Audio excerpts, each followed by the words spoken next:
Amina Ali in Minneapolis set up a charity and a fund to direct charity resources to people in Somalia, where she came from, where she was almost killed, where her family members were killed. The FBI spied on her. They wiretapped all of her phone calls. They watched all of her charity drives. They determined, based on this surveillance, using secret courts, whose legitimacy is also upheld by the people in the building behind me. They determined, based on their surveillance, based on laws that they've upheld, based on statutes that would be considered unacceptable in any other country that claims to be free. They determined that her charity was supporting terrorism. They never claimed she sent anybody a weapon. They never claimed she sent anyone a bomb. They never claimed she sent anyone materials on how to make any of those things.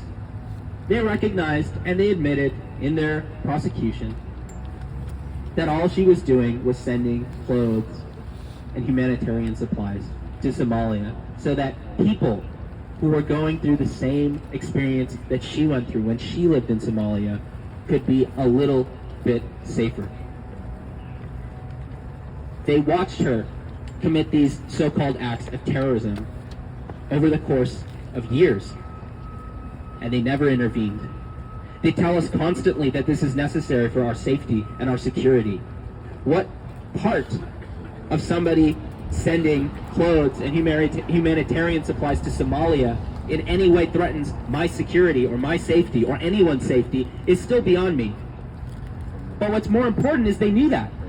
They sat there and watched as these supposed terrorist charity payments continued, just so that they could build a case against her, and so that they could throw her away, and so they could teach the Somali community a lesson. The lesson being, don't help the people who are in the situation that you were in.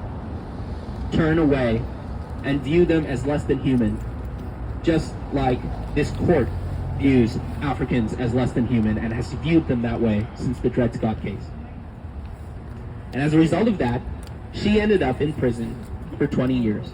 But because of groups like this and groups of citizens who decided not to take it, legislation was passed allowing judges to rethink those kinds of prosecutions.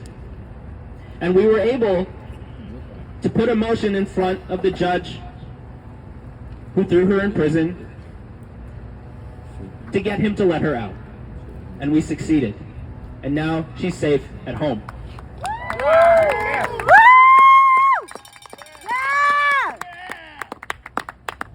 But that's not really a victory, because it's not a victory until all of us are out of prison, until not one more person is sent to a cage because this country decided to fail them. We have to fight for our rights like every group of people that has ever had any rights. Rights are not given. They're only taken away. They're only taken away. We have to fight for our rights. And with that, I'm going to hand the mic back. Thank you. Thank you so much. Amith Gupta.